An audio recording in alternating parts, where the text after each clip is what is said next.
ओम नमो भगवते वासुदेवाय। ओम नमो भगवते वासुदेवाय। ओम नमो भगवते वासुदेवाय। ओम अज्ञानतिमिरान्धस्य ज्ञानाञ्जनशलाकया चक्षुरुन्मिलितं येन तस्मै श्रीगुरवे नमः।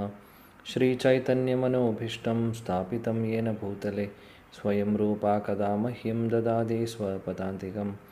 वन्देऽहं श्रीगुरो श्रीयुतपदकमलं श्रीगुरून् वैष्णवांश्च श्रीरूपं साग्रजातं सहगणरघुनाथान्वितं तं सजीवं साद्वैतं सावधूतं परिजनसहितं कृष्णचैतन्यदेवं श्रीराधा कृष्णपादान् सहगणललिता श्रीविशाखान्वितांश्च।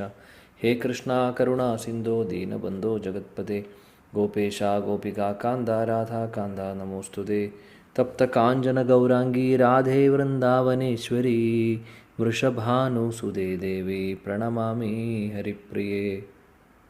वञ्चाकल्पतरुभ्यश्च कृपासिन्धुभ्येव च पतितानां पावनेभ्यो वैष्णवेभ्यो नमो नमः। नमो विष्णुपादाय कृष्णपृष्ठाय भूतले श्रीमते भक्तिवेदान्तस्वामिनिति नामिने नमस्ते सरस्वती देवे गौरवाणी प्रचारिणे निर्विशेषशून्यवादी पाश्चात्यदेशतारिणे। जय श्री कृष्ण चैतन्य प्रभु नित्यानंद श्री अद्वैत गदाधर श्रीवासादि गौर भक्तवृंद। हरे कृष्णा कृष्ण कृष्ण हरे हरे हरे राम राम राम हरे हरे। हरे कृष्णा कृष्ण कृष्ण हरे हरे हरे राम राम हरे हरे। हरे कृष्णा कृष्ण कृष्ण हरे हरे हरे राम राम हरे हरे। मूकं करोति वाचालं पङ्गुं लङ्घयते गिरिं यत्कृपातमहं वन्दे श्रीगुरुदीनतारिणं परमानन्दमाधवं श्रीचैतन्यमीश्वरम्।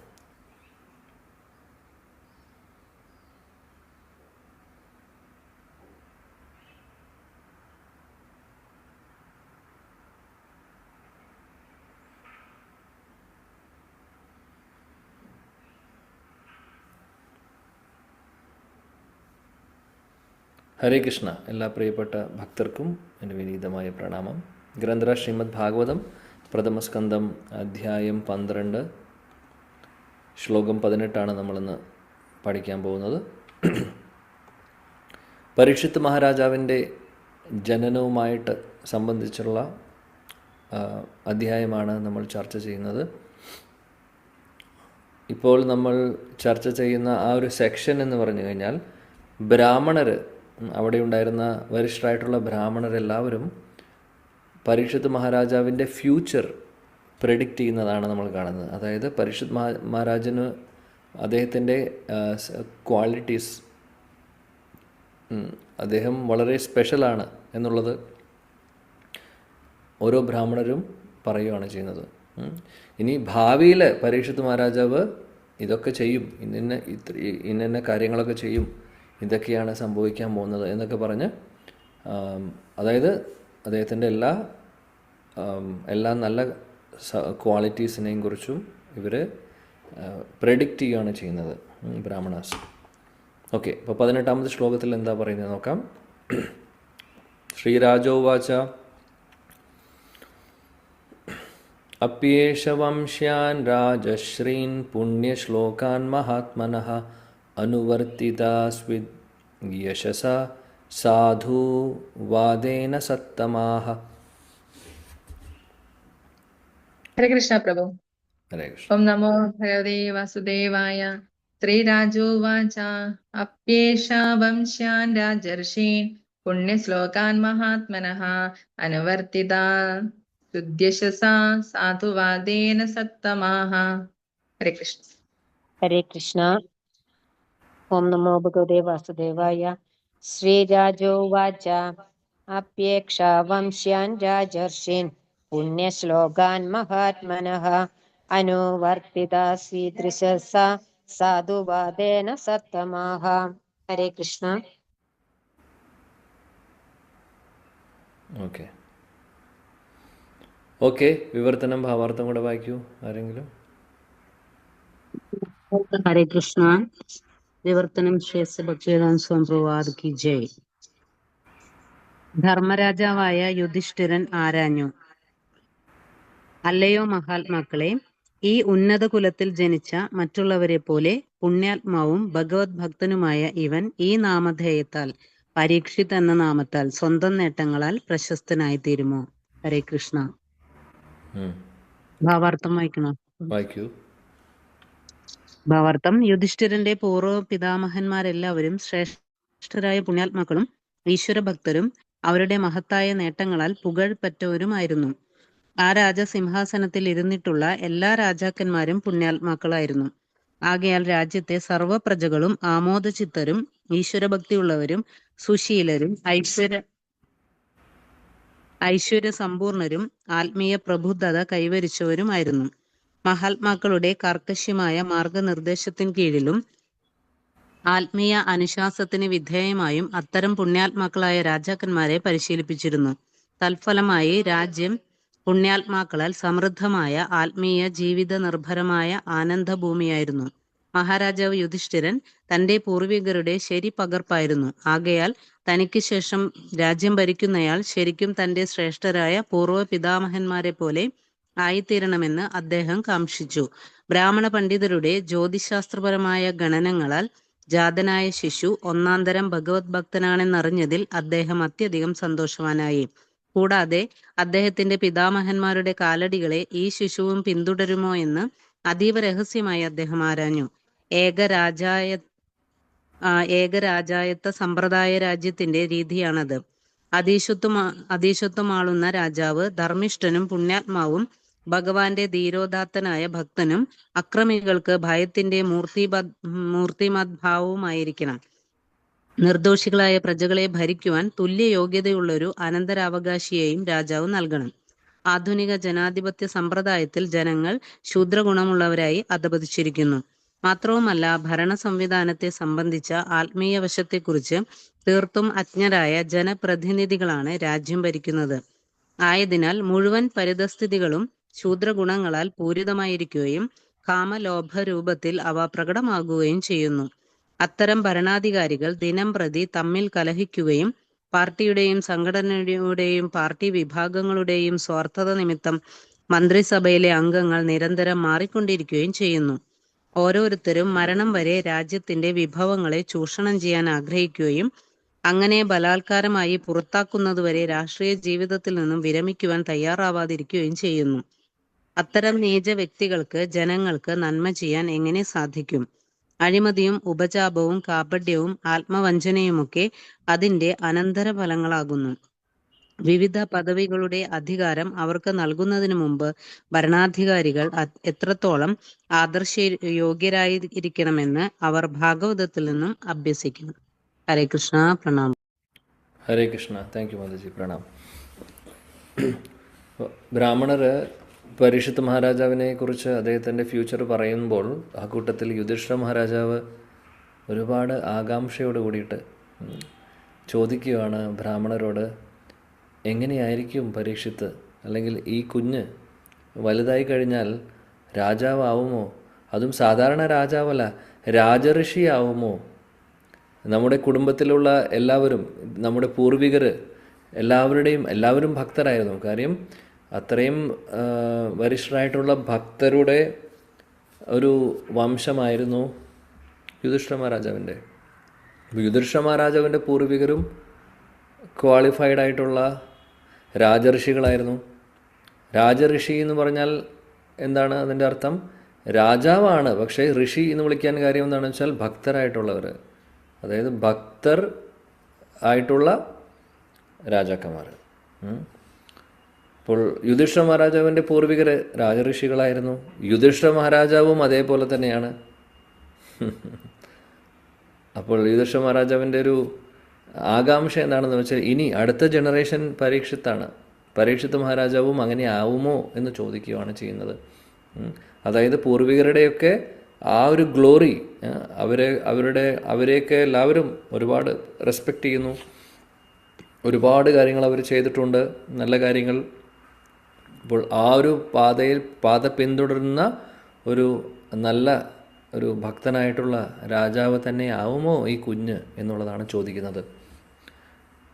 ശീലപ്രഭുജി ഭാവാർത്ഥത്തിൽ പറയുന്നു, യുധിഷ്ഠിര മഹാരാജാവും യുധിഷ്ഠിര മഹാരാജാവിൻ്റെ പൂർവികരും ഒരേപോലെ ക്വാളിഫൈഡ് ആയിട്ടുള്ള ആളുകളാണ്. ആ പരമ്പരയിലുള്ള ആ വംശത്തിലുള്ള എല്ലാവരും തന്നെ ഭക്തരായിരുന്നു. അതുകൊണ്ട് തന്നെ ആ രാജ്യത്ത് ആ പരമ്പരയിൽ ആര് ഭരിക്കുന്ന കാലമാണെങ്കിലും എല്ലാവിധ സമ്പൽ സമൃദ്ധി ഉണ്ടായിരുന്ന സമയമായിരുന്നു. യുധിഷ്ഠിര മഹാരാജാവ് ഭരിക്കുമ്പോഴാണെങ്കിലും യുധിഷ്ഠിര മഹാരാജാവിൻ്റെ പൂർവികർ മറ്റുള്ള ക്വാളിഫൈഡ് ആയിട്ടുള്ള രാജഋഷികൾ ഭരിക്കുന്ന സമയമാണെങ്കിലും ആ രാജ്യത്ത് എല്ലാം ഉണ്ടായിരുന്നു. എല്ലാ പ്രജകളും സന്തോഷവാന്മാരായിരുന്നു. എല്ലാവരും, മനുഷ്യർ മാത്രമല്ല, അവിടെയുള്ള മൃഗങ്ങളടക്കം എല്ലാവരും ഹാപ്പി ആയിരുന്നു. കാര്യം എന്താണ്? രാജാവ് നല്ലതാവുമ്പോൾ ഓട്ടോമാറ്റിക്കലി പ്രജകൾക്കും നന്മയേ ഉണ്ടാവുള്ളൂ. രാജാവ് ഭക്തരായി കഴിഞ്ഞാൽ പ്രജകളെ ഭക്തിയുടെ മാർഗത്തിൽ ആത്മീയ തലത്തിലുള്ള പുരോഗമനത്തിനായിട്ടുള്ള എല്ലാവിധ അറേഞ്ച്മെൻറ്റ്സും ചെയ്തു കൊടുക്കും. ആത്മീയ തലത്തിൽ അവരുടെ ഉയർച്ചയ്ക്ക് വേണ്ടിയിട്ടുള്ള സജ്ജീകരണങ്ങളെല്ലാം ചെയ്തു കൊടുക്കുന്നു, എല്ലാവിധ സപ്പോർട്ടുകളും കൊടുക്കുന്നു. അങ്ങനെയാണ് ഒരു ഭക്തനായിട്ടുള്ള ഒരു ആള് രാജ്യഭരണത്തിന് വന്നു കഴിഞ്ഞു കഴിഞ്ഞാൽ ചെയ്യുന്നത്, അല്ലേ? യുധിഷ്ഠിര മഹാരാജാവ് അദ്ദേഹം ഭരിക്കുന്ന സമയത്തും അങ്ങനെ തന്നെയാണ് ചെയ്തിട്ടുള്ളത്. അതിന് മുമ്പുള്ള ജനറേഷൻ ആണെങ്കിൽ അവരും അത് തന്നെ ചെയ്തിട്ടുള്ളത്. യുധിഷ്ഠിര മഹാരാജാവിന് ഇനി അദ്ദേഹത്തിൻ്റെ ആ രാജ്യഭരണം അടുത്ത ആളെ ഏൽപ്പിക്കാനുള്ള സമയം കൂടെ നോക്കുവാണ് അദ്ദേഹം. കാര്യം അദ്ദേഹത്തിന് റിട്ടയർ ആവാൻ വേണ്ടിയിട്ട്. ഇന്നത്തെ കാലത്തെ പൊളിറ്റിക്സിലുള്ള വ്യക്തികളെ പോലെയല്ല, പ്രായമായിട്ടും അടുത്ത ജനറേഷന് അത് കൈമാറാതെ മാക്സിമം വർഷങ്ങൾ ആ പോസ്റ്റ് കസേര വിടാതെ പിടിച്ചു നിൽക്കാനാണ് നോക്കുന്നത്. എന്നാൽ യുധിഷ്ഠിര മഹാരാജാവൊന്നും അങ്ങനെയായിരുന്നില്ല. ഒരു സമയം കഴിഞ്ഞു. ആക്ച്വലി യുധിഷ്ഠിര മഹാരാജാവിനെ ഇനിയും ഭരിക്കാമായിരുന്നു. കാര്യം പരീക്ഷിത് മഹാരാജാവ് വളരെ ചെറുപ്പമായിരിക്കുന്ന സമയത്താണ് അദ്ദേഹത്തിന് രാജ്യഭരണം കൊടുക്കുന്നത്. ആക്ച്വലി യുധിഷ്ഠിര മഹാരാജാവിന് കുറച്ചുകൂടെ കാലം ഭരിക്കാമായിരുന്നു, പക്ഷെ അദ്ദേഹം ചെയ്തില്ല. അദ്ദേഹത്തിന് മനസ്സിലായി സമയമായി, വാനപ്രസ്ഥത്തിൻ്റെ സമയമായി എന്ന് പറഞ്ഞ് അദ്ദേഹം അവിടെ നിന്ന് ഇറങ്ങുന്നു. അദ്ദേഹം ഇറങ്ങിയപ്പോൾ കൂടെ എല്ലാ ബ്രദേഴ്സും, പാണ്ഡവരെല്ലാവരും ഒരുമിച്ചാണ് പോകുന്നത്. ഒരു ചോദ്യവുമില്ല. ജ്യേഷ്ഠൻ ഇറങ്ങി, പുറകിൽ ഭീമൻ പോകുന്നു, അർജുനൻ പോകുന്നു, നകുലൻ, സഹദേവൻ, എല്ലാവരും, കുന്തി മഹാറാണി, ദ്രൗപദി, എല്ലാവരും ഇറങ്ങുകയാണ് ചെയ്യുന്നത്. ആത്മസാക്ഷാത്കാരത്തിനായിട്ട് അവർ കാട്ടിലേക്ക്, വാനപ്രസ്ഥമായിട്ട് കാട്ടിലേക്ക് പോകുന്നു. എല്ലാം ഉപേക്ഷിച്ച്, രാജ്യവും രാജകീയമായിട്ടുള്ള വേഷവിധാനങ്ങളും എല്ലാം ഉപേക്ഷിച്ചിട്ടാണ് അവർ പോകുന്നത്. പൂർണ്ണമായിട്ടും ഭഗവാനെ ധ്യാനിച്ചുകൊണ്ട് ആത്മസാക്ഷാത്കാരം നേടി ഭഗവാന്റെ അടുത്തേക്ക് തിരിച്ചു പോകാനുള്ള തയ്യാറെടുപ്പിനായി അവർ പോകുന്നു. അപ്പോൾ അതിന് ഉതകുന്ന ഒരു ക്വാളിഫൈഡ് ആയിട്ടുള്ള ഒരു വ്യക്തിക്ക് രാജ്യം കൈമാറിയതിന് ശേഷം മാത്രമേ ഒരു റെസ്പോൺസിബിൾ ആയിട്ടുള്ള ഒരു രാജാവ് പോവുകയുള്ളൂ. ഇവിടെ യുധിഷ്ഠിര മഹാരാജാവ് ചോദിക്കുന്നതിന് കാരണം അതുകൂടിയാണ്. കാര്യം യുധിഷ്ഠിര മഹാരാജാവിന് അങ്ങനെ ക്വാളിഫൈഡ് ആയിട്ടുള്ള ഒരാൾക്ക് അത് ഏൽപ്പിക്കണം എന്നുണ്ട്. അതിന് ക്വാളിഫൈഡ് ആയിട്ടുള്ള ആള് പരീക്ഷിത് മഹാരാജാവ് ആണ് എന്നുള്ളത് അദ്ദേഹം അറിഞ്ഞപ്പോൾ പരീക്ഷിത് മഹാരാജാവിന് എല്ലാവിധ ക്വാളിറ്റീസും ഉണ്ട്. അപ്പം ആ വംശത്തിലുള്ള പൂർവികരുടെ പോലെ തന്നെ എല്ലാ ക്വാളിറ്റീസും ഉണ്ട് എന്നുള്ളത് അറിഞ്ഞപ്പോൾ അദ്ദേഹത്തിന് സന്തോഷമായി. എന്നാലും അദ്ദേഹം ആകാംക്ഷയോടുകൂടി ചോദിക്കുകയാണ്, എങ്ങനെയായിരിക്കും ആ കുഞ്ഞ് വലുതായി കഴിഞ്ഞാൽ എന്ന്. അപ്പോൾ ശീല പ്രഭുജി ഭാവാർത്ഥത്തിൽ പറയുന്നതാണ്, അദ്ദേഹത്തിന് ആ ഒരു കോൺഫിഡൻസ് കൊടുത്തു. ബ്രാഹ്മണർ പറഞ്ഞു, ഒന്നുകൊണ്ടും പേടിക്കേണ്ട ആവശ്യമില്ല, പരീക്ഷത്തിനെ പോലെ യോഗ്യതയുള്ള വേറെ ആരുമില്ല, അത്രയും യോഗ്യനായിട്ടുള്ള ഒരു രാജാവായിരിക്കും പരീക്ഷിത്ത് എന്ന് പറയുന്നു. ശീലപ്രഭുജി ഭാവാർത്ഥത്തിൽ പിന്നീട് പറയുന്നത് എന്താണെന്ന് വെച്ചാൽ, ഇന്നത്തെ കാലത്ത് പൊളിറ്റിക്സിലും മറ്റുള്ള സ്ഥലങ്ങളിലൊക്കെ ക്വാളിഫൈഡ് അല്ലാത്ത ആളുകൾ, അതായത് അതിന് യോഗ്യതയില്ലാത്ത ആളുകളാണ് ഭരണത്തിൽ വരുന്നതും. അതുകൊണ്ട് പിന്നെ ഭക്തിക്ക് സപ്പോർട്ട്, അല്ലെങ്കിൽ എന്താ പറയുക, ഒരു ഭക്തനല്ലാത്തതുകൊണ്ട് ഭക്തിക്ക് അനുകൂലമായിട്ടുള്ള കാര്യങ്ങളൊന്നും ചെയ്യില്ല. പിന്നെ സമൂഹത്തിൽ എങ്ങനെ ആളുകൾ അവരുടെ ഉള്ളിലേക്ക് എങ്ങനെ നമുക്ക് ആത്മീയമായിട്ടുള്ള കാര്യങ്ങൾ പറഞ്ഞു കൊടുക്കാനോ അവരിലേക്ക് എത്തിക്കാനോ സാധിക്കില്ല. കാര്യം ഭരണത്തിലുള്ളവർ അതിനെ സപ്പോർട്ട് ചെയ്യുന്നുണ്ടെങ്കിൽ തീർച്ചയായിട്ടും അവിടെയുള്ള പ്രജകൾക്ക് അതിനുള്ള അവസരങ്ങൾ കിട്ടുന്നു, അല്ലെങ്കിൽ അവർക്ക് അതിനുള്ള എഡ്യൂക്കേഷൻ കൊടുക്കുന്നു. എന്നാൽ അങ്ങനെ അല്ലെങ്കിൽ വളരെ പരിതാപകരമായിരിക്കും. ഇവിടെ അതാ പറയുന്നത്, ശിലപ്രഭാജി പറയുന്നു, ശൂദ്രന്മാരെ പോലുള്ള ആളുകൾ ക്ഷത്രിയരുടെ ആ ഒരു സ്ഥാനമെടുക്കുമ്പോൾ എങ്ങനെയാണ് ശരിയാവുന്നത് എന്നുള്ളത്. അപ്പോൾ അതുകൊണ്ട് വളരെ പ്രധാനപ്പെട്ട കാര്യമാണ്. അങ്ങനെയുള്ളവർ എല്ലാവരും തന്നെ ശ്രീമദ് ഭാഗവതം പഠിക്കണം. ശ്രീമദ് ഭാഗവതത്തിലെ യുധിഷ്ഠിര മഹാരാജാവിനെയും പരീക്ഷിത് മഹാരാജാവിനെയും പോലുള്ള രാജഋഷികൾ ഭരിച്ചിരുന്നത് എങ്ങനെയാണെന്ന് മനസ്സിലാക്കിക്കൊണ്ട് അവരുടെ പാത പിന്തുടർന്ന് കഴിഞ്ഞു കഴിഞ്ഞാൽ നല്ലൊരു ഭരണാധികാരി ഉണ്ടാവുന്നു, നല്ല പ്രജകളെ വാർത്തെടുക്കാൻ സാധിക്കുന്നു, രാജ്യത്ത് ശാന്തിയും സമാധാനവും ഉണ്ടാവുന്നു. അപ്പോൾ ഇത് ശീലപ്രഭുപാജിയുടെ ആഗ്രഹമാണ്. എല്ലാവരും ഈ ഒരു ശ്രീമദ് ഭാഗവതത്തെ ആശ്രയിച്ച് ശ്രീമദ് ഭാഗവതത്തെ ജീവിതത്തിലേക്ക് കൊണ്ടുവരുവാണെങ്കിൽ, ശ്രീമദ് ഭാഗവതത്തിൽ പറയുന്ന പ്രിൻസിപ്പിൾസൊക്കെ മനസ്സിലാക്കിക്കൊണ്ട് ഫോളോ ചെയ്യുകയാണെങ്കിൽ രാജ്യം എല്ലാം നന്നാവും. സമ്പൽ സമൃദ്ധി മാത്രമല്ല, ശാന്തിയും സമാധാനവും എല്ലാം കൊണ്ടും നല്ലതേ ഉണ്ടാവുള്ളൂ. അപ്പോൾ എത്രമാത്രം ഈ ഒരു കാര്യം നമുക്ക് ചെയ്യാൻ പറ്റുമെന്ന് അറിയില്ല. നമുക്ക് പറ്റുന്ന രീതിയിൽ നമ്മൾ അതിനനുസരിച്ച് കാര്യങ്ങൾ ചെയ്യുക. അപ്പോൾ വേറൊരു പോയിന്റും കൂടെ പറയുന്നത് എന്താണെന്ന് വെച്ചാൽ, രാജ്യം ഹാൻഡ് ഓവർ ചെയ്യണമെങ്കിൽ അതിന് ക്വാളിഫൈഡ് ആയിട്ടുള്ള ഒരാൾ വന്നതിന് ശേഷമേ ഹാൻഡ് ഓവർ ചെയ്യാൻ പറ്റുള്ളൂ. അങ്ങനെ ഉള്ള ഒരാൾക്ക് കൊടുത്തിട്ടേ രാജ്യം വിടാൻ പാടുള്ളൂ. അതാണ് ഒരു ഉത്തരവാദിത്തമുള്ള ഒരു രാജാവിൻ്റെ കടമ. അപ്പോൾ പരീക്ഷിത് മഹാരാജാവിനെ സംബന്ധിച്ച് ക്വാളിഫൈഡ് ആയതുകൊണ്ട് യുധിഷ്ഠിര മഹാരാജാവിന് ഒരു പ്രശ്നം ഉണ്ടായിരുന്നില്ല, ഈസി ആയിരുന്നു കാര്യങ്ങൾ. ചെറുപ്പമായിരിക്കുന്ന സമയത്തെ അദ്ദേഹം രാജ്യം ഏൽപ്പിക്കുന്നു. ഇന്നത്തെ കാലത്ത് പറയുന്നു അങ്ങനെയുള്ള ഒന്നാമത് വരുന്ന ആൾ ക്വാളിഫൈഡ് അല്ല, ഇനി രണ്ടാമത് വരുന്ന അദ്ദേഹം പോയി അടുത്ത ആൾ വരുന്ന ആളും ക്വാളിഫൈഡ് ആണോ എന്ന് നോക്കുന്നതിനേക്കാൾ മുമ്പാണ് ഭരണമൊക്കെ മാറിപ്പോകുന്നത്, അല്ലേ? അങ്ങനെ പല കാര്യങ്ങളും ഉണ്ട്. നമുക്കറിയാം എന്തൊക്കെയാണ് കുറവുകൾ എന്നുള്ളത്, എന്തൊക്കെയാണ് കുഴപ്പങ്ങളുള്ളത് നമുക്കറിയാം. അതിനെക്കുറിച്ച് കൂടുതൽ പറയേണ്ട ആവശ്യമില്ല.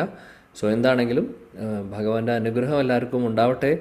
എല്ലാവർക്കും ഇന്നല്ലെങ്കിൽ നാളെ ശ്രീമദ് ഭാഗവതവും അല്ലെങ്കിൽ ശാസ്ത്രങ്ങളിൽ പറഞ്ഞിട്ടുള്ള കാര്യങ്ങളൊക്കെ മനസ്സിലാക്കുവാനും കേൾക്കുവാനും കേട്ടതിന് ശേഷം അതിൽ പറയുന്ന ആ പ്രിൻസിപ്പിൾസൊക്കെ ഫോളോ ചെയ്യാനും സാധിക്കട്ടെ. അങ്ങനെ നല്ലൊരു സമൂഹവും നല്ലൊരു രാജ്യവും നല്ല ഒരു ഭരണാധികാരികളും എല്ലാം വരട്ടെ എന്ന് നമുക്ക് അതിനുവേണ്ടി പ്രാർത്ഥിക്കാം. അതാണ് നമ്മൾക്ക് ഇപ്പോൾ ചെയ്യാൻ പറ്റുന്ന കാര്യം. അടുത്ത ശ്ലോകം. ബ്രാഹ്മണ ഊച്ചു. ബ്രാഹ്മണരെല്ലാവരും ഉത്തരം പറയുവാണ്.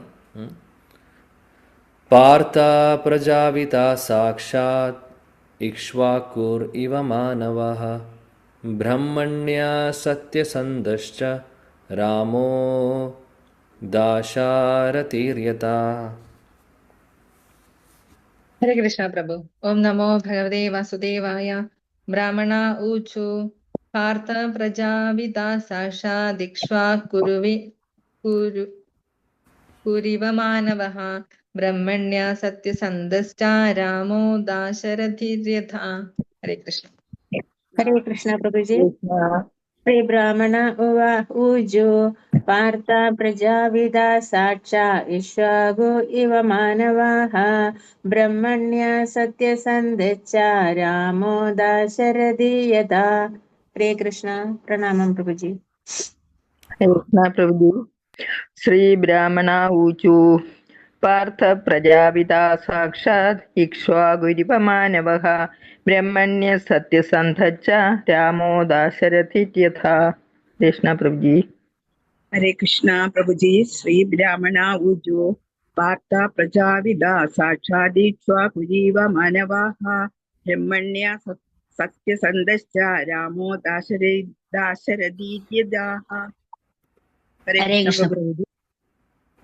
പാർത്ഥ പ്രജാവിത സാക്ഷാത് ഇക്ഷ്വാകുരിവ മാനവഃ ബ്രഹ്മണ്യ സത്യസന്ധശ്ച രാമോ ദാശരഥീയത. ഹരേ കൃഷ്ണ പ്രഭുജി. ഹരേ കൃഷ്ണ. ഓക്കെ. വിവർത്തനം ഭാവാർത്ഥം. ഹരേ കൃഷ്ണ. വിവർത്തനം ഭാവാർത്ഥം. ശ്രീലപ്രഭാതിക്ക് ജയ്. ജ്ഞാനികളായ ബ്രാഹ്മണ ശ്രേഷ്ഠർ പറഞ്ഞു, അല്ലയോ കുന്തിപുത്ര, ഈ ശിശു രാജ്യഭരണത്തിൽ മനുപുത്രനായ മഹാരാജാവ് ഇക്ഷാകുവിനെ പോലെയും ബ്രാഹ്മണീയ തത്വങ്ങൾ അനുവർത്തിക്കുന്നതിൽ വിശേഷിച്ചും സത്യസന്ധതയിൽ ദശരഥപുത്രനായ പരമദിവ്യോത്തമ പുരുഷൻ ശ്രീരാമനെ പോലെയും ആയിരിക്കും. ഭാവാർത്ഥം: ഭൗതിക ലോകത്തിൽ ജന്മമെടുത്ത ജീവാത്മാവെന്ന് പ്രജ അർത്ഥമാക്കുന്നു. യഥാർത്ഥത്തിൽ ജീവാത്മാവിന് ജനനമോ മരണമോ ഇല്ല. എന്നാൽ ഭഗവത് സേവനത്തിൽ നിന്നും വിട്ടുനിൽക്കുകയാലും ഭൗതിക പ്രകൃതിയെ അടക്കി ഭരിക്കുവാനുള്ള ആഗ്രഹവും നിമിത്തവും ഭൗതിക ആഗ്രഹങ്ങളെ പൂർത്തീകരിക്കാനായി അനുയോജ്യമായ ശരീരം ആത്മാവിന് നൽകപ്പെട്ടിരിക്കുന്നു. അപ്രകാരം സംഭവിക്കുകയാൽ ഭൗതിക പ്രകൃതിയുടെ നിയമങ്ങൾക്ക് ബദ്ധനായി തീരുകയും സ്വകർമാനുസരണം ഭൗതിക ശരീരത്തിന് രൂപമാറ്റം സംഭവിക്കുകയും ചെയ്യുന്നു. അതിൻ പ്രകാരം ജീവസത്ത ഒരു ശരീരത്തിൽ നിന്നും മറ്റൊരു ശരീരത്തിലേക്ക് 8,40,000 ജീവിവർഗങ്ങൾ ദേഹാന്തര പ്രാപ്തി നടത്തുന്നു. എന്നാൽ ജീവസത്ത ഭഗവാന്റെ അവിഭാജ്യ ഘടകമായതിനാൽ ജീവിതത്തിൽ ആവശ്യമായതെല്ലാം നൽകി ഭഗവാൻ അവനെ പരിപാലിക്കുന്നുവെന്ന് മാത്രമല്ല, ഭഗവാനും അദ്ദേഹത്തിന്റെ പ്രതിനിധികളായ ധർമ്മിഷ്ഠരായ രാജാക്കന്മാരാൽ അവർക്ക് സംരക്ഷണം നൽകുന്നു. ഈ പുണ്യാത്മാക്കളായ രാജാക്കന്മാർ എല്ലാ പ്രജകൾക്കും ജീവിക്കുവാനും അവർക്ക് നിശ്ചയിക്കപ്പെട്ടിട്ടുള്ള ഭൗതിക ജീവിതം പൂർത്തിയാക്കാനുമായി ആവശ്യമായ സംരക്ഷണം ഉറപ്പാക്കുന്നു. മഹാരാജാവ് പരീക്ഷിത്ത് യഥാർത്ഥത്തിൽ ഒരു ഉത്തമ ധർമാത്മാവായ രാജാവായിരുന്നു. എന്തെന്നാൽ ഒരിക്കൽ അദ്ദേഹം തന്റെ രാജ്യത്തെ ചുറ്റി സഞ്ചരിക്കുമ്പോൾ കലിസത്വം കപടവേഷധാരിയായ കലി ഒരു പാവം പശുവിനെ കൊല്ലാനൊരുങ്ങുന്നത് കാണാനിടയായി. ഉടൻ തന്നെ അവനെ ഒരു കൊലയാളിയെന്ന് വിധിച്ച് വേണ്ട വിധത്തിൽ ശിക്ഷിക്കുവാൻ ഒരുമ്പെടുകയും ചെയ്തു. ശരിയായ ഭരണത്തിൽ മൃഗങ്ങൾക്ക് പോലും അർഹമായ സംരക്ഷണം ലഭിച്ചിരുന്നത് സഹതാപം കൊണ്ടല്ലെന്നും ഈ ഭൗതിക ലോകത്ത് ജനിച്ച ഏവർക്കും ഏതൊരു ജീവാത്മാവിനും ജീവിക്കുവാനുള്ള അവകാശമുണ്ടെന്നും ഇത് അർത്ഥമാക്കുന്നു. പുണ്യാത്മാക്കളായ സൂര്യലോകത്തെ രാജാക്കന്മാർ മുതൽ ഭൂലോകത്തെ രാജാക്കന്മാർ വരെ എല്ലാവരും തന്നെ വേദസാഹിത്യങ്ങളാൽ അത്രത്തോളം പ്രഭാവിതരായിരുന്നു. ഉന്നത ലോകങ്ങളിൽ പോലും വേദസാഹിത്യങ്ങൾ അഭ്യസിപ്പിക്കപ്പെട്ടിരുന്നു. ഭഗവാൻ സൂര്യദേവനായ വിവസ്വാന് ഭഗവത്ഗീത ജ്ഞാനം പകർന്നു നൽകിയതായി ഭഗവത്ഗീത 4:1 പരാമർശമുണ്ട്. അത്തരം അറിവുകൾ സൂര്യദേവൻ തന്റെ പുത്രനായ മനുവിനും മനുവിൽ നിന്ന് മഹാരാജാവ് ഇക്ഷ്വാകുവിനും പകർന്നു നൽകിയ പോലെ ഗുരു ശിഷ്യ പരമ്പരയിലൂടെയാണ് കൈമാറിയിരുന്നത്. ഒരു ബ്രഹ്മദിനത്തിൽ 14 മനുക്കളുണ്ട്. ഇവിടെ സൂചിപ്പിച്ചിരിക്കുന്ന മനു സൂര്യദേവ പുത്രനും പ്രജാപതിമാരിൽ സന്തതികൾ സൃഷ്ടിക്കുന്നവരാണ് പ്രജാപതിമാർ. ഒരാളും 7ാമത്തെ മനുവാകുന്നു. വൈവസ്വത മനു എന്നാണ് അദ്ദേഹം അറിയപ്പെട്ടിരുന്നത്. അദ്ദേഹത്തിന് 10 പുത്രന്മാരുണ്ട്. മഹാരാജാവ് ഇക്ഷ്വാകു അവരിൽ ഒരാളാകുന്നു. ഭഗവത്ഗീതയിൽ പ്രസ്താവിച്ചിരിക്കുന്നത് പോലെ തന്റെ പിതാവായ മനുവിൽ നിന്നും ഇക്ഷ്വാകു ഭക്തിയോഗം അഭ്യസിച്ചു. മനുവിന് അദ്ദേഹത്തിന്റെ പിതാവായ സൂര്യദേവനിൽ നിന്നാണ് ഈ ജ്ഞാനം പകർന്നു കിട്ടിയത്. പിൽക്കാലത്തെ ഇക്ഷ്വാകു രാജാവിൽ നിന്നും ഗുരു ശിഷ്യ പരമ്പര വഴി ഭഗവത്ഗീത ജ്ഞാനം പ്രചരിച്ചു. എന്നാൽ കാലക്രമേണ തത്വദീക്ഷയില്ലാത്ത വ്യക്തികൾ മുഖേന ഈ ശൃംഖല ഛേദിക്കപ്പെടുകയും കുരുക്ഷേത്ര യുദ്ധമുഖത്ത് വെച്ച് ഭഗവാന് ഈ ജ്ഞാനം വീണ്ടും അർജുനന് ഉപദേശിക്കേണ്ടതായും വന്നു. അതിനാൽ എല്ലാ വേദസാഹിത്യങ്ങളും ഭൗതിക ലോക സൃഷ്ടിയുടെ ആരംഭം മുതൽ തന്നെ പ്രചാരത്തിലുള്ളതായിരുന്നു. ആകയാൽ വേദസാഹിത്യങ്ങൾ അപൗരുഷേയ, മാനവരാൽ സൃഷ്ടിക്കപ്പെടാത്തത് എന്ന് അറിയപ്പെടുന്നു. വേദവിജ്ഞാനം പ്രഥമമായി അരുളി ചെയ്തത് ഭഗവാനും ശ്രവിച്ചത് പ്രപഞ്ചത്തിലെ ആദ്യ ജീവസൃഷ്ടിയായ ബ്രഹ്മദേവനുമായിരുന്നു.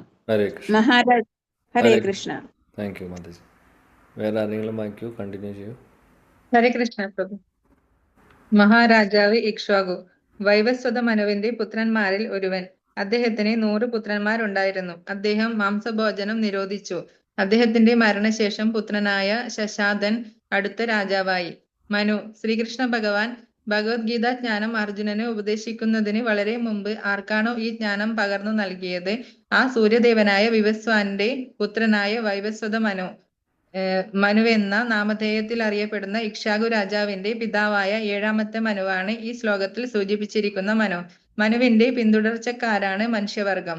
ഈ വൈവസ്വത മനുവിന് 10 പുത്രന്മാരുണ്ടായിരുന്നു. അവർ ഇക്ഷ്വാകു, നഭകൻ, ദൃഷ്ടൻ, ശര്യാദി, നരിഷ്യന്തൻ, നാഭാഗൻ, ദിഷ്ടൻ, കരൂഷൻ, ഋഷദ്ര, വസുമാൻ എന്നിവരായിരുന്നു.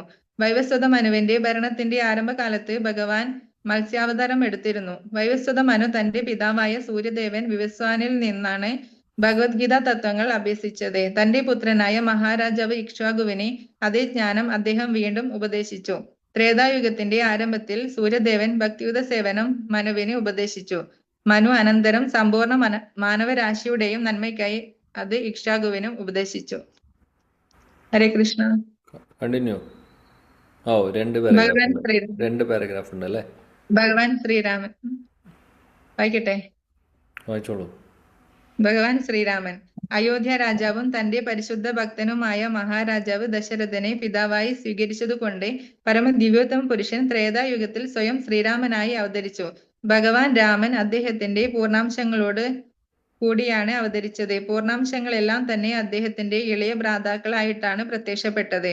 ഒരു ചൈത്രമാസത്തിൽ ശുക്ലപക്ഷത്തിലെ നവമി ദിനത്തിൽ ഭഗവാൻ അവതരിച്ചു. പതിവ് പോലെ ധാർമ്മിക തത്വങ്ങൾ സ്ഥാപിക്കുന്നതിനും ഉപദ്രവകാരികളെ നശിപ്പിക്കുന്നതിനുമാണ് ഭഗവാൻ അവതരിച്ചത്. കൗമാരപ്രായത്തിൽ തന്നെ അദ്ദേഹം ഋഷിമാരുടെ ദിനചര്യകൾക്ക് വിഘ്നം വരുത്തിക്കൊണ്ടുള്ള മാരീചനെ പ്രഹരിച്ചും സുബാഹുവിനെയും ഒരു രാക്ഷസിയെയും വധിച്ചും വിശ്വാമിത്ര മഹർഷിയെ സഹായിച്ചു. സാമാന്യ ജനങ്ങളുടെ ക്ഷേമാർത്ഥം സഹകരിച്ച് പ്രവർത്തിക്കേണ്ടവരാണ് ബ്രാഹ്മണരും ക്ഷത്രിയരും. പരിപൂർണമായ ജ്ഞാനത്താൽ ജനങ്ങളെ പ്രബുദ്ധരാക്കാൻ ബ്രാഹ്മണ ഋഷിമാർ യത്നിക്കുന്നു. ക്ഷത്രിയരാകട്ടെ അവരെ സംരക്ഷിക്കേണ്ടവരാണ്. ശ്രീരാമചന്ദ്ര ഭഗവാൻ ബ്രാഹ്മണ്യധർമ്മം എന്ന് വിശേഷിപ്പിക്കുന്ന മാനവതയുടെ അത്യുന്ന സംസ്കാരത്തിന്റെയും പരിപാലനത്തിന്റെയും സംരക്ഷണത്തിന്റെയും മകുടോദാഹരണമായ രാജാവായിരുന്നു. ഭഗവാൻ വിശേഷിച്ചും ഗോക്കളുടെയും ബ്രാഹ്മണരുടെയും സംരക്ഷകനാണ്. അക്കാരണത്താൽ അദ്ദേഹം ലോകത്തിന്റെ സമൃദ്ധി വർദ്ധിപ്പിക്കുന്നു. രാക്ഷസന്മാരെ പരാജയപ്പെടുത്താനായി വിശ്വാമിത്ര മഹർഷി മുഖേന ഭരണകർത്താക്കളായ ദേവന്മാർ അദ്ദേഹത്തിന് ഫലപ്രദമായ ആയുധങ്ങൾ സമ്മാനിച്ചു. അദ്ദേഹം ജനക രാജാവിന്റെ ധനുർയജ്ഞത്തിൽ പങ്കെടുക്കുകയും പരമശിവന്റെ അജയ്യമായ ധനുസ് ഭേദിച്ച് ജനക മഹാരാജാവിന്റെ പുത്രിയായ സീതാദേവിയെ പരിണയിക്കുകയും ചെയ്തു. വിവാഹത്തിന് ശേഷം പിതാവായ മഹാരാജാവ് ദശരഥന്റെ ആജ്ഞയനുസരിച്ച് അദ്ദേഹം 14 വർഷം വനവാസം സ്വീകരിച്ചു. ദേവന്മാരെ ഭരണത്തിൽ സഹായിക്കാനായി അദ്ദേഹം 10,000 രാക്ഷസന്മാരെ വധിച്ചു. രാക്ഷസന്മാരുടെ ഗൂഢാലോചനയാൽ അദ്ദേഹത്തിന്റെ പത്നി സീതാദേവി രാവണനാൽ അപഹരിക്കപ്പെട്ടു. ഭഗവാൻ സുഗ്രീവനുമായി മൈത്രിയിലാകുകയും സുഗ്രീവ സഹോദരനായ ബാലിയെ വധിക്കുവാൻ സുഗ്രീവനെ സഹായിക്കുകയും ചെയ്തു. അപ്രകാരം ഭഗവാൻ ശ്രീരാമന്റെ സഹായത്താൽ സുഗ്രീവൻ വാനര രാജാവായി തീർന്നു. ഭഗവാൻ ഇന്ത്യൻ മഹാസമുദ്രത്തിൽ പൊങ്ങിക്കിടക്കുന്ന ഒരു പാലം ശിലകളാൽ നിർമ്മിക്കുകയും സീതയെ അപഹരിച്ച രാവണന്റെ രാജ്യമായ ലങ്കയിൽ എത്തിച്ചേരുകയും ചെയ്തു. പിന്നീട് അദ്ദേഹം രാവണനെ വധിക്കുകയും രാവണ സഹോദരനായ വിഭീഷണനെ ലങ്കാരാജ്യത്തിന്റെ സിംഹാസനത്തിൽ അവരോധിക്കുകയും ചെയ്തു. വിഭീഷണൻ രാക്ഷസനായ രാവണന്റെ സഹോദരന്മാരിൽ ഒരുവനായിരുന്നെങ്കിലും ഭഗവാൻ ശ്രീരാമൻ തന്റെ അനുഗ്രഹാശിസുകളാൽ വിഭീഷണനെ അനശ്വരനാക്കി തീർത്തു. 14 വർഷത്തെ വനവാസക്കാലം സമാപ്തമായപ്പോൾ ലങ്കയിലെ എല്ലാ കാര്യങ്ങളും വ്യവസ്ഥപ്പെടുത്തിയ ശേഷം ഭഗവാൻ സ്വരാജ്യമായ അയോധ്യയിൽ പുഷ്പക വിമാനത്തിൽ തിരിച്ചെത്തി. മധുര ഭരിച്ചിരുന്ന ലവണാസുരനെ ആക്രമിക്കാൻ അദ്ദേഹം സ്വസഹോദരനായ ശത്രുഘ്നന് നിർദ്ദേശം നൽകുകയും ആ അസുരൻ അങ്ങനെ വധിക്കപ്പെടുകയും ചെയ്തു. ഭഗവാൻ ശ്രീരാമൻ 10 അശ്വമേധ യജ്ഞങ്ങൾ അനുഷ്ഠിക്കുകയും പിൽക്കാലത്ത് സരയൂ നദിയിൽ സ്നാനം ചെയ്തുകൊണ്ടിരിക്കെ അപ്രത്യക്ഷനാവുകയും ചെയ്തു. ശ്രീരാമചന്ദ്ര ഭഗവാന്റെ ഈ ലോകത്തിലെ ലീലകളുടെ ചരിത്രമാണ് മഹാ ഇതിഹാസ കാവ്യമായ രാമായണം. ആധികാരിക രാമായണ രചയിതാവ് മഹാകവി വാൽമീകിയാകുന്നു. ഹരേ കൃഷ്ണ പ്രഭു. Hare Krishna. Thank you. So ഈ ശ്ലോകത്തിൽ ബ്രാഹ്മണർ യുധിഷ്ഠിര മഹാരാജാവിന് ഉത്തരം കൊടുക്കുവാണ്. കഴിഞ്ഞ ശ്ലോകത്തിൽ യുധിഷ്ഠിര മഹാരാജാവ് ചോദ്യം ചോദിച്ചു, എങ്ങനെയായിരിക്കും, എന്തായിരിക്കും എൻ്റെ പരീക്ഷത്തിൻ്റെ അല്ലെങ്കിൽ കുഞ്ഞിൻ്റെ ഭാവി? നമ്മുടെ പൂർവികരെ പോലെ വരിഷ്ഠനായിട്ടുള്ള ഭക്തനാവുമോ, നല്ല രാജാവാവുമോ, രാജർഷിയാവുമോ എന്നുള്ള ചോദ്യത്തിന് ഉത്തരമാണ് ഇവിടെ പറയുന്നത്. ബ്രാഹ്മണർ പറയുന്നു, യുധിഷ്ഠിര മഹാരാജാവിനോട് പറയുന്നു, ഈ കുഞ്ഞ് ഇക്ഷ്വാകുവിനെ പോലെ വരിഷ്ഠനായിട്ടുള്ളൊരു വ്യക്തിയായിരിക്കും എന്നാണ് പറയുന്നത്. ഇക്ഷ്വാകു ആരാണ്?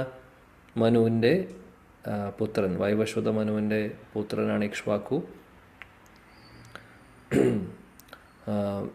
എന്നിട്ട് പറയുന്നു, രാജ്യം ഭരിക്കുന്ന കാര്യത്തിൽ ഇക്ഷ്വാകുവിനെ പോലെ കേമനായിരിക്കും.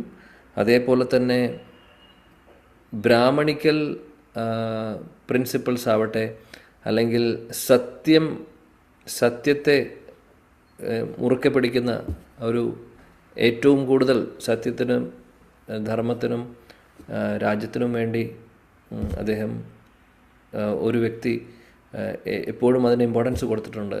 അത് വേറെ ആരുമല്ല, ഭഗവാൻ ശ്രീരാമചന്ദ്ര ഭഗവാൻ. ഭഗവാൻ ശ്രീരാമചന്ദ്രൻ, അദ്ദേഹത്തെ പോലെ മര്യാദ പുരുഷോത്തമൻ വേറെ ആരുമില്ല അല്ലേ. മര്യാദ പുരുഷോത്തമൻ എന്നാണ് അദ്ദേഹത്തെ നമ്മൾ അദ്ദേഹത്തെ വിളിക്കുന്നത്. ഭഗവാനാണ്, പരമദൈവത്തമ പുരുഷനാണ് ശ്രീരാമചന്ദ്ര ഭഗവാൻ.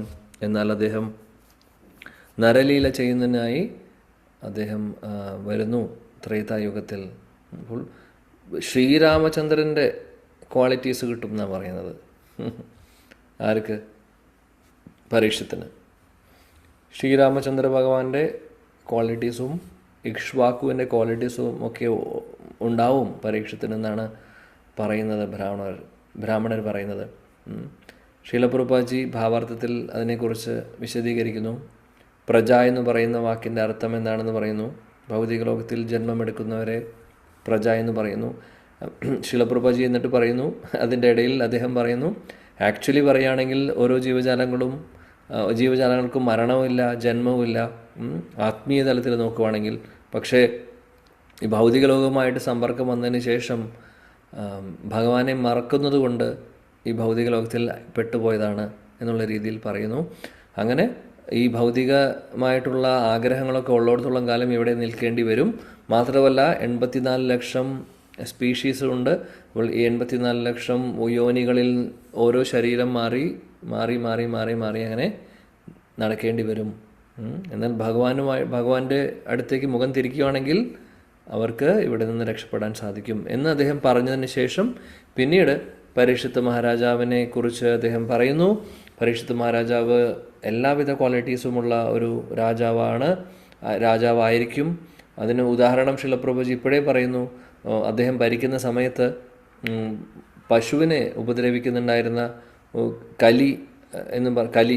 കലിയാവുന്ന വ്യക്തി ഒരു രാജാവിൻ്റെ വേഷമായിട്ട് അദ്ദേഹം പശുവിനെ ആക്രമിക്കുന്നുണ്ടായിരുന്നു. അത് കണ്ട സമയത്ത് പരീക്ഷിത്ത് മഹാരാജാവ് അദ്ദേഹത്തിനെ കൊല്ലാൻ വേണ്ടിയിട്ട് വാളെടുക്കുന്നു.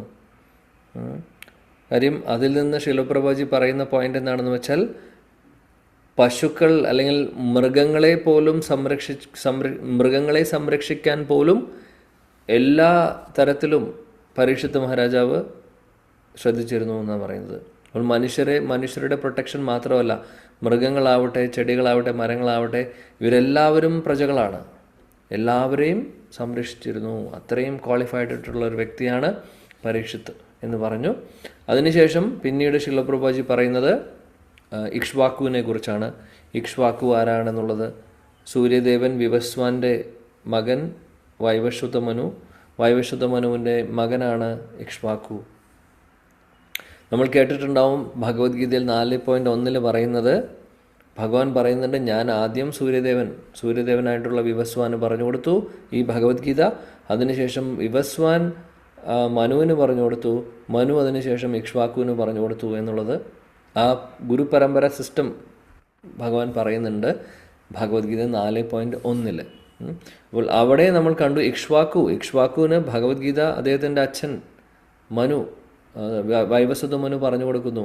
ആ വൈവസ്വത മനു കേൾക്കുന്നത് സൂര്യദേവൻ കേൾക്കുന്നത് ഭഗവാനിൽ നിന്ന് നേരിട്ട്.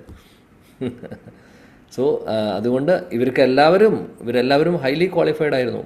മഹാരാജ ഇക്ഷ്വാക്കുവിനെ കുറിച്ച് പറയേണ്ട ആവശ്യമില്ല. അദ്ദേഹം എല്ലാം കൊണ്ടും വളരെ വരിഷ്ഠനായിട്ടുള്ളൊരു രാജഋഷിയായിരുന്നു.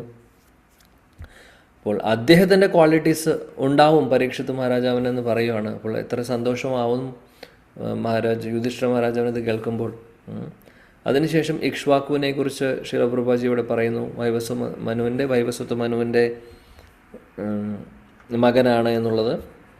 പിന്നെ അതിനുശേഷം മനുവിനെ കുറിച്ച് പറയുന്നു, അതായത് വൈവസ്വത മനുവിനെ കുറിച്ച് അദ്ദേഹം പറയുന്നു. നമ്മൾ ഓൾറെഡി പറഞ്ഞു കഴിഞ്ഞു അതിനെക്കുറിച്ച്. വൈവസ്വത മനുവിന് 10 മക്കളുണ്ടായിരുന്നു. അതിൽ 1 ഇക്ഷ്വാക്കുവായിരുന്നു. ബാക്കി നഭാഗ, ദൃഷ്ട, ശരിയാത്തി അങ്ങനെ കുറേ പേര് ഉണ്ട്, 10 പേര്. എല്ലാവരും ഇതിലെ പ്രധാനപ്പെട്ട ഒരു വ്യക്തിത്വമാണ് ഇക്ഷ്വാക്കു എന്ന് പറയുന്നത്. വൈവസ്വത മനുവിൻ്റെ കാലത്താണ് ഭഗവാൻ മത്സ്യാവതാരം എടുക്കുന്നത്. അത് നമ്മൾ കേട്ടു. പിന്നെ മാത്രമല്ല, ഭഗവാൻ നേരിട്ട് സൂര്യദേവന് പറഞ്ഞു കൊടുത്തു ഭഗവത്ഗീത. ആ സൂര്യദേവൻ നേരിട്ട് പറഞ്ഞു കൊടുക്കുന്നു മനുവിന്. അങ്ങനെ ആ ഒരു പരമ്പര സിസ്റ്റവും വീണ്ടും പറയുന്നു.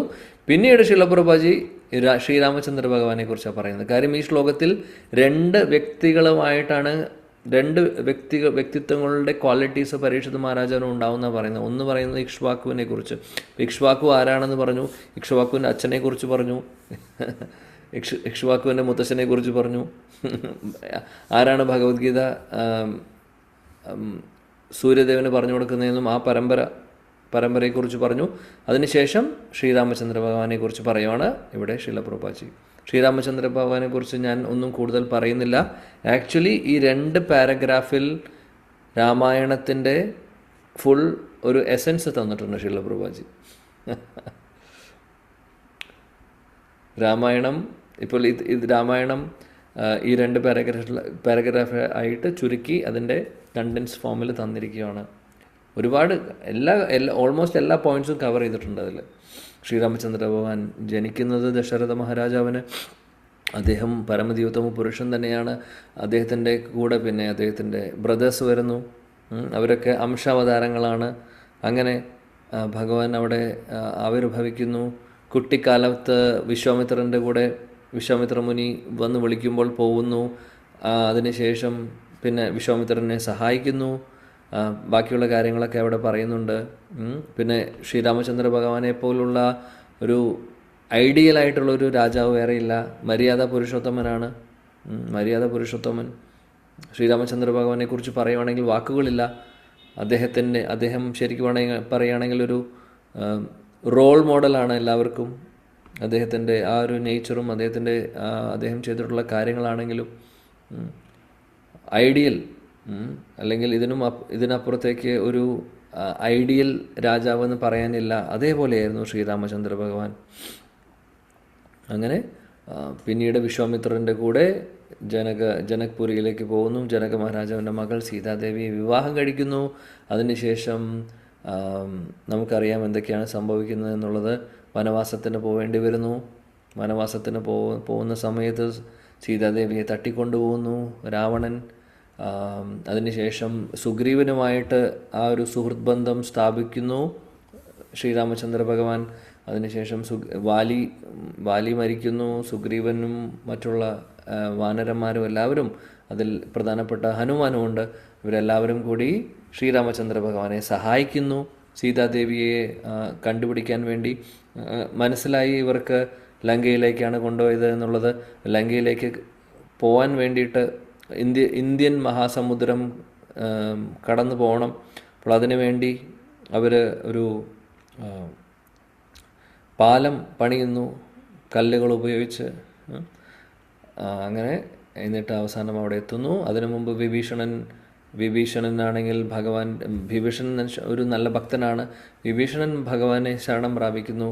രാവണൻ്റെ കൂടാതെ ശ്രീരാമചന്ദ്ര ഭഗവാനെ ശരണം പ്രാപിക്കുന്നു. ഇതൊക്കെ സംഭവിക്കുന്നു. പിന്നെ യുദ്ധം നടക്കുന്നു. അവസാനം എന്തൊക്കെയാണ് ഉണ്ടാവുന്നതെന്ന് നമുക്കറിയാം. അവസാനം സീതാദേവിയെ രക്ഷിച്ചു കൊണ്ടുവരുന്നു. പുഷ്പക വിമാനത്തിൽ അയോധ്യയിലേക്ക് തിരിച്ചു വരുന്നു. അതിനുശേഷം ശത്രുഘ്നന് ലവണാസുരനെ വധിക്കാൻ വേണ്ടിയുള്ള നിർദ്ദേശം കൊടുക്കുന്നു. അതൊക്കെ പറയുന്നു. പിന്നെ അശ്വമേധ യജ്ഞം 10 അശ്വമേധ യജ്ഞം ചെയ്തിട്ടുണ്ട് അദ്ദേഹമുള്ള സമയത്ത്. അവസാനം അദ്ദേഹത്തിൻ്റെ തിരോഭാവം ശരയൂ നദിയിലേക്ക് പോയി. അങ്ങനെയാണ് അദ്ദേഹത്തിൻ്റെ തിരോഭാവം നടക്കുന്നത്. ഇതെല്ലാം രാമായണത്തിൽ പറഞ്ഞിട്ടുണ്ട്. രാമായണം എഴുതിയിട്ടുള്ളത് വാൽമീകി മുനിയാണ് എന്ന് പറഞ്ഞ് ശിലപ്രഭാജി കൺക്ലൂഡ് ചെയ്യുന്നു. ചുരുക്കം പറയുകയാണെങ്കിൽ രാമായണം മുഴുവനും ഈ 2 പാരഗ്രാഫിൽ അദ്ദേഹം പറയുന്നു. അതിമനോഹരം. ഓക്കെ, അടുത്ത ശ്ലോകവും കുറച്ച് വലുതാണ്.